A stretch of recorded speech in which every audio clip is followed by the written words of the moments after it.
Assalamualaikum warahmatullahi wabarakatuh. Di sini saya akan menjelaskan hukum pernikahan. Dalam agama Islam, pernikahan memiliki hukum yang disesuaikan dengan kondisi atau situasi orang yang akan menikah. Berikut hukum pernikahan menurut Islam. Pertama, wajib jika orang tersebut memiliki kemampuan untuk menikah, dan jika tidak menikah, ia bisa tergelincir dari perbuatan zina. Dan kedua, sunnah berlaku bagi seseorang yang memiliki kemampuan untuk menikah, namun jika tidak menikah, ia tidak akan tergelincir perbuatan zina. Dan ketiga, makruh jika ia memiliki kemampuan untuk menikah dan mampu menahan diri dari zina, tapi ia tidak memiliki keinginan yang kuat untuk menikah. Keempat, mubah jika seseorang hanya menikah meskipun ia memiliki kemampuan untuk menikah dan mampu menghindarkan diri dari zina. Kelima, yaitu haram jika seseorang tidak memiliki kemampuan untuk menikah dan dikhawatirkan jika menikah ia akan menelantarkan istri. Dan adapun rukun dan syarat pernikahan dalam Islam memiliki beberapa syarat dan rukun yang harus dipenuhi agar pernikahan tersebut sah hukumnya di mata agama, baik menikah secara resmi maupun nikah siri. Berikut ini adalah syarat-syarat akad nikah dan rukun yang harus dipenuhi dalam sebuah pernikahan. Misalnya, nikah tanpa wali maupun ijab kabul hukumnya tidak sah. Dan rukun nikah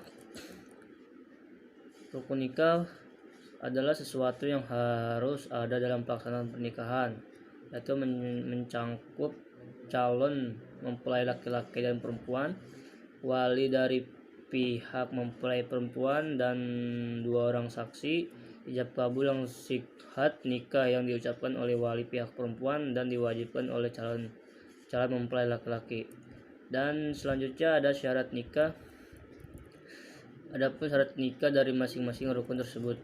Untuk calon suami dengan syarat-syarat berikut, yaitu beragama Islam, berjenis kelamin laki-laki, ada orangnya atau jelas identitasnya, setuju untuk menikah dan tidak memiliki halangan untuk menikah. Dan juga adapun untuk calon istri, pertama yaitu beragama Islam. Ada yang menyebutkan mempelai wanita boleh beragama Nasrani maupun Yahudi. Berjenis kelamin perempuan, ada orang atau jelas identitasnya, setuju untuk menikah, tidak terhalang untuk menikah. Dan selanjutnya wali nikah dengan syarat-syarat wali nikah sebagai berikut. Pertama, laki-laki dewasa mempunyai hak perwalian atas mempelai wanita, adil, beragama Islam, berakal sehat, tidak sedang birahim, haji atau umroh. Dan adapun saksi dalam perkawinan harus memenuhi beberapa syarat, yaitu minimal terdiri dari 2 orang laki-laki, hadir dalam proses ijab kabul, mengerti maksud akad nikah, beragama Islam, adil dan dewasa. Dan selanjutnya juga ijab kabul dengan syarat-syarat harus memenuhi syarat berikut. Dilakukan dengan bahasa yang mudah dimengerti kedua belah pihak, baik oleh pelaku akad dan penerima akad dan saksi. Ucapan akad nikah juga harus jelas dan dapat didengar oleh para saksi. Dan adapun macam-macam talak ditinjau dari segi jumlah. Menurut ulama mazhab Hanafi dalam Hambali mengatakan bahwa talak adalah pelepasan ikatan perkawinan secara langsung untuk masa yang akan datang dengan lafal yang khusus.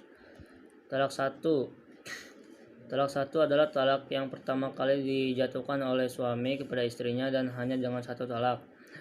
Dan talak dua yaitu talak yang dijatuhkan oleh suami kepada istrinya yang kedua kali untuk yang pertama kalinya, tetapi dengan 2 talak sekaligus. Contohnya, aku talak kamu dengan talak 2. Dan talak 3 adalah talak yang dijatuhkan oleh suami kepada istrinya untuk ketiga kalinya, atau untuk yang pertama kalinya tetapi langsung talak 3. Contohnya suami berkata, aku tolak kamu dengan talak 3. Dan adapun cara rujuk, 1 rujuk dengan ucapan, dan 2 rujuk dengan perbuatan.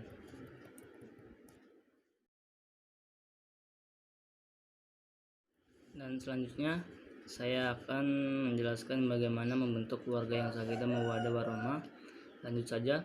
Memilih pasangan dengan kriteria yang tepat, memenuhi syarat utama dalam berumah tangga, memelihara saling pengertian dan landasi rumah tangga dengan ajaran agama, mengasihi rumah tangga dengan kasih sayang, senantiasa selalu bersyukur, menjalankan kewajiban masing-masing dengan baik, saling menghargai, menerima kekurangan dan kelebihan masing-masing, memelihara kepercayaan terhadap pasangan.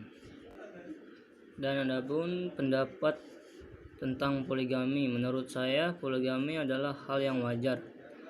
Lagi pula hal itu juga memperbolehkan dalam agama Islam asalkan seseorang tersebut dapat bersikap adil. Jika tidak dapat berlaku adil, seharusnya tidak perlu berpoligami.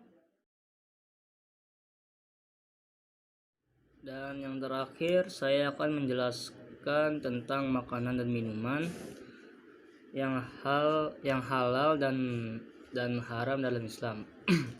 Halal artinya dibenarkan, lawannya haram artinya dilarang atau tidak dibenarkan menurut syariat Islam, sedangkan thayyib artinya bermutu dan tidak membahayakan kesehatan.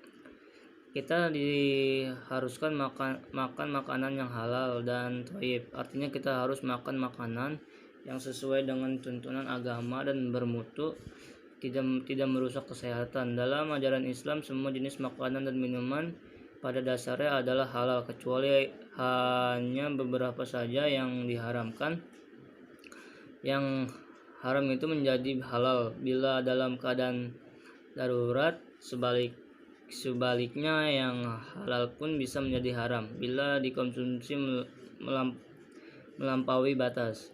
Pengertian halal dan haram ini sesungguhnya bukan hanya menyangkut kepada masalah makanan dan minuman, tetapi juga menyangkut perbuatan. Jika ada perbuatan yang dihalalkan, ada pula perbuatan yang diharamkan. Dan adapun makanan dan minuman yang halal, yaitu halal secara zatnya, halal secara memprosesnya, halal secara memperolehnya, dan minum yang tidak halal. Sekian dari saya, kurang lebihnya mohon maaf. Wabillahi taufiq wal hidayah. Wassalamualaikum warahmatullahi wabarakatuh.